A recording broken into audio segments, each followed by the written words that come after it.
trade deadline here. It comes up, we come up on it. There's a few people here, and we'll talk about some that are listed here in this graphic because there are some of these players we talked about recently. For people that can't see it, it is Breece Hall, Chris Olave, and Jakobi Meyers. Now, I've heard a couple people. I'm trying to think. Other a couple people I've heard mentioned. They've called about on the Rashid Shaheed. So I've heard a couple Saints players. So I've heard that people have called on Rashid Shaheed, and that people are calling on Chris Olave, of course, great receiver. The Breece Hall situation. Now that kind of depends on if you're Jets, you're ready to just blow it up, right? Maybe you're not calling on Garrett Wilson because he's injured, but maybe you still are. I don't know. Now, Jakobi Meyers, I've been hearing Jakobi Meyers getting up out of Las Vegas for a while, so I'm not sure even why he's even still there. Like, I'm not sure what's going on there with him. It seems like even when they're on the field, the Geno situation there doesn't seem to be going too great right now. And also, Trey Tucker has been seemingly the guy there. I've heard his name called a lot more than Jakobi Meyers. Geno really seems to like Trey Tucker. So it's interesting to see if they make a move there. What are your thoughts here on these guys? And then we can kind of go into some other guys here. Trade deadline. If I'm any of those teams, why not? What am I helping on to? So, I mean, the Jets are a cross-off. They're not making the playoffs. The Raiders are a cross-off. All those 3 games are cross-off. You feel like it's already over. You're saying cross-off like it is just already a wrap. The Jets got their first win, man, here. Was last finally. Week? Yeah, got their last win. What are they? One and whatever. Like 1-7 or something like that. Yeah, man. And then you got the Saints going to then another quarterback. So I mean, we're gonna ride. Are they not going to Spencer Rattler? Is it the Tyler Shot show? It's a Tyler Shot show. So wow. Get your shots or whatever. Yeah, but that one. And then you got and man, I didn't last long for Spencer, man. Right? I know. Well, I mean, it's just was he playing that bad? I thought he was playing okay, but again, I could see you're not winning. You might as well see. If you're a coach, right? Man, you're like, hey, man, I got to just do something, bro. I might be out of here. I need to start throwing spaghetti at the wall at this point. Exactly. Let's just see what we got. We got.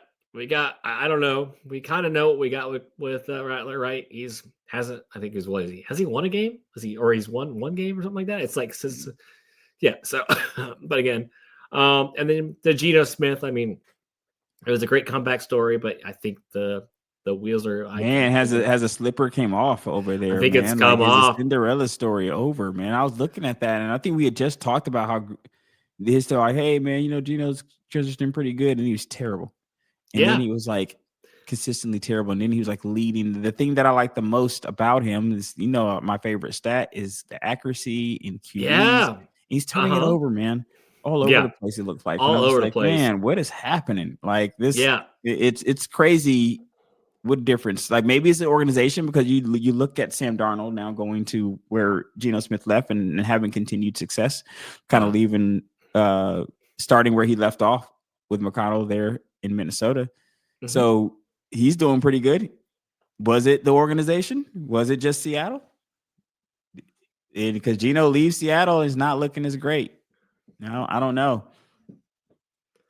I don't know. I mean, but I liked him. I think the cool thing with Geno was the start of it, right? He was the start of the whole, like, the renaissance of quarterbacks making a comeback that you thought were just were backups, like him, Baker. He's still tearing it up, man. I like Sam Darnold, right? Came back. Yeah. He's making a comeback. So you have these list of guys that the last few years, like, they were like, either on their way out, practice squad, backups. And you were like, oh, wow. But unfortunately, I think for Geno, it's just maybe a lot was masked for him. And I mean, he definitely had better receivers in Seattle. And poor Brock Bowers has been injured for him. Don't I know my fantasy? Don't you know, right? Brock Bowers, my fantasy reach that has not seen the field, man, not been the guy he was. It reminded me of my CMC last year, bro. That of course going on tear up this year after I didn't pick him.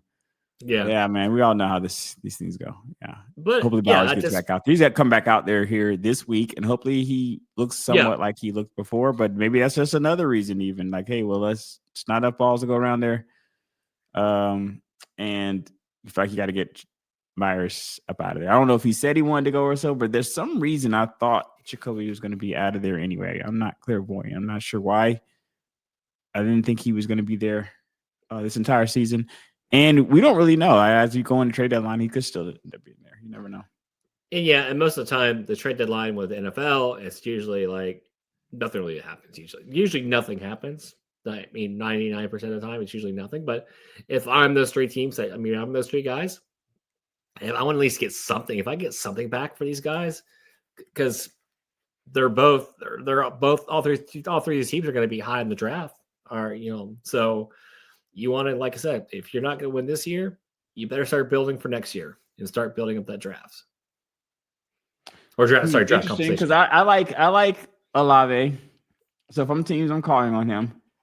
I think all these players, but for me, it would be Olave and Breece Hall, then Jacoby Myers if it was these people in this order. But there's a lot. These are just the three that are in the graphic, not necessarily the people that are garnering interest. Because I'd heard people calling on Hendrickson. Maybe that's before. I heard that one too. The injury, but I heard it was happening. So I'm pretty sure there's other people who is there anybody out there that you feel like should make the move? Like, hey, this team needs to make this move. If maybe that could actually be made. I mean, that could actually be made. I think if I'm Patriots, I'm looking for a running back. Because I really you don't know love for Ramondre. I like Ramon, but he does have the fumbles. And the guy they drafted isn't doing too well. So maybe just shore up that backfield. Maybe you're the Breece Hall candidate there. I don't think the Jets are trading within the division. I mean, that'd be kind of nice. No, absolutely not. We're not giving you no. But I mean, if you can wiggle, maybe if you could get, I don't think I think he's already put a kibosh on it, but I know Alvin Kamara, that'd be a nice little piece to add there. I wonder what that would be like, right? If you're Kamara, you've been with the Saints this whole time to this point. I'm not saying that you're like obligated to retire with them or anything, but it would seem, I guess, kind of strange. I mean, maybe most people, I got to look back, because most people leave their teams, go back through the NFL history and really figure out if it's more rare guys, like you remember their formative years with teams, but they do leave teams, right? So AP wasn't just with the Vikings. No. And Emmett wasn't just with the Cowboys. And when you can look at a lot of these running backs, or not, even when you look at Derrick Henry's story, he's not just going to be with the Tennessee Titans. So maybe it's more par for the course than anything else. And maybe that does tend to signal a time in a person's career, though, if nothing else. Like when they go to that other team, not everybody's going to have the Derrick Henry type of situation or the Saquon Barkley type situation where they go to another team and they're just like destroying folks. Maybe that would be with the Patriots. The Patriots seem to be hanging in there without that. And Ramondre's been serviceable. And I think they like Ramondre more, from what I heard too, was keeping Ramondre on the field was his pass protection. Was keeping him on the field more.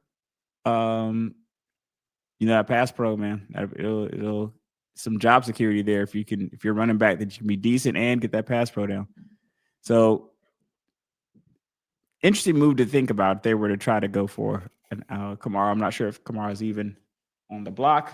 Everybody seems to be looking at New Orleans wanting to take things right off that team like a buffet. So that's very interesting. They just come shopping on your whole team, bro. Right. But again, I think I heard he put the kibosh on it, but we all know how those things can change. Like, man, a couple more games of losing, it's like, where am I? I mean, you gotta be used to it by now, right? I mean, right? If you're comfortable, you've already been losing. Yeah, true. Good point. I would feel like if you weren't okay with it, I feel like you should have been at least shaking it up a bit. You know what I mean? Going to management, saying stuff like, if you guys don't get it together here, or have my agent maybe put the noise out there, something that says, hey, I'm really wanting to play for a competitor or something like that. Because I don't think anybody just wants to lose, but maybe some people press it more that they really don't. You know what I mean? Like, no, bro, you're really going to have to get this together. I'm up out of here. Like, I'm not going to be around losing. Right. Versus some people are just like, well, they told me they were going to try to be good this year. So I like these guys. I like, my kids go to school here. I'm just going to kind of ride it out a bit tight, so you don't, I don't know. I think that it's Kurt probably put the kibosh on us trading him after his last game. Oh, with no. Nobody wants him. No. I mean, with the Dolphins. I don't think we're getting him out of here now for the price I would want to get him out of here for anyway. Because I was, I'm already at, for what people are trying to pay for him before that, I was like, we might as well keep him. But that market's got to degraded more after that performance against the Dolphins. Yeah, especially against the Dolphins. So like that's every team is almost like the Super Bowl team against the Dolphins this year, and you can't even go. Man, what is that? We did that against the Dolphins, and we did that against Carolina, man. And we did Carolina, right? A couple teams. We made, Bryce looked like Bama Bryce when he was right in here, Right. But at least I have to respect Carolina. At least they have a defense. I mean, everyone's been running and passing on the Dolphins all year, and all of a sudden we can't. I understand we didn't have Drake London, but it's like we still had other weapons. We still had other guys we could use. So yeah, we just looked terrible. Like what? We looked terrible. We looked absolutely terrible, man. Yeah, looked horrible. I would like to see. I would like the Patriots move would be interesting. I'm thinking around the league where teams are competitive. Do you think that there's anything? I don't think AJ Brown is leaving Philly. I think maybe if the trade deadline was like 2 or 3 weeks ago, that would have sounded more plausible. I mean, you never know. Could still happen. But what do you think about that? You think that's all kind of put to bed? Because for one, if I'm Philly, I'm not doing it. I'm just not doing it. Yeah. You're not going to get another AJ Brown for AJ Brown, so I'm not doing it. No, I mean, if they're going to do that, that seems like more like an off-season thing where, you're looking at the draft where your position, okay, you could probably take another receiver. Not saying someone's going to replace AJ Brown, but I'm just saying if maybe Devontae's going to be your number 1, you're going to go out and draft a number 2 in the draft. It's just that seems more like plausible than like you're in the playoff hunt. You're one of the top seeds. You wouldn't trade your best receiver. Doesn't make sense. Yeah. Then where are we really at? Like, I mean, if there aren't really, I'm trying to think what other players would even be out here that would be on the block. Because even the guys that have been mentioned, like the Olaves of the world, like the people that are in this graphic with Breece Hall and Jacoby Myers, or the Trey Henderson. You don't really hear the team say they're trying to trade them. So even that, like, I haven't heard that the teams are chopping them. No, I've heard that there's been interest in them. So even that, you know what I mean? It's kind of like, is any of this even real? Are we gonna go a few days and nothing really happens? Or you can have like a crazy NBA type trade deadline situation come down and all these guys have been moved, like right, crazy, or or it's like you don't really know. People are keeping it a little bit closer to the vest, man. Yeah, from what, or it's like Team A called Team B about this player before the draft or before the deadline. Like we hear that so many times. Like, okay, thanks for the nothing story. It's like, okay, yeah, we're gonna hear all that. I think after the fact, but it's like, who cares? It's like you called about this person. I mean, I'm pretty sure like 20 other teams did the same thing you did. But you're the higher profile team, so that's why you got the mention on social media. So that's the stories where I think we're going to hear. I don't think you're going to see. We could see a firework or two. It usually doesn't happen for the trades, but we'll see. I'm not. Let's just say I'm not watching I won't be watching my phone like crazy for the trade deadline day. Well, it's interesting because I don't know if Breece is actually going to be on the block. Somebody's saying that he could be, but the problem with all these guys, because I'm seeing is Chuba Hubbard could be, but might not be. I feel like they just paid Chuba Hubbard. Just paid him, but you got their number 2 came in there as he's number one. So again, what are you going to get for him? If you're getting the 6th or 7th rounder, what's the point, right? So unless how much of the salary the team's picking up on the next team. So that's an interesting one. That'd be a nice one to pick up for New England if I'm looking just upgrade my running back room. Now I'm saying a Jerome Ford. Would that interest you at all? If Jerome Ford was on the block. Nah, not really. It's okay. Now Hendrickson would make me that would get me interested.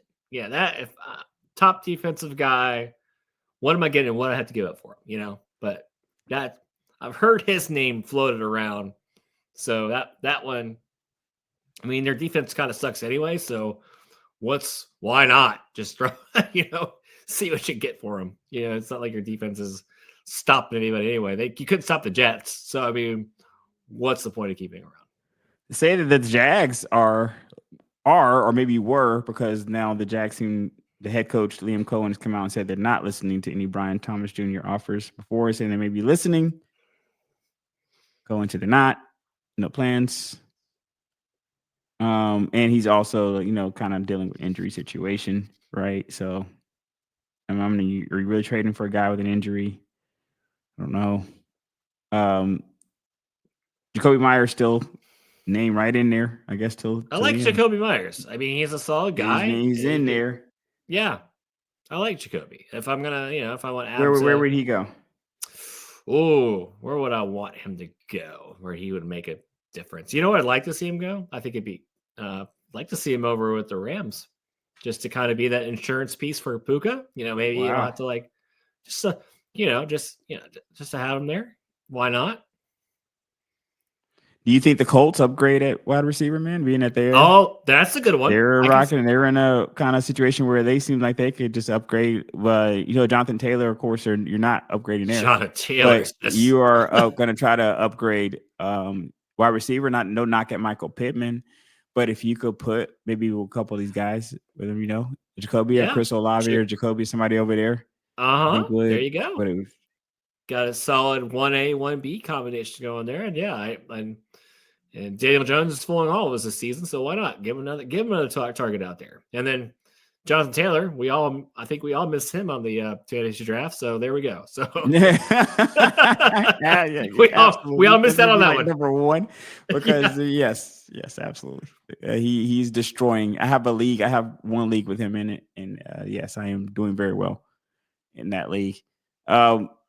It'd be interesting to see where any of these people fall in that. And as I said, these things are kind of close to us. And by the time we do another episode, who knows where things have actually fell.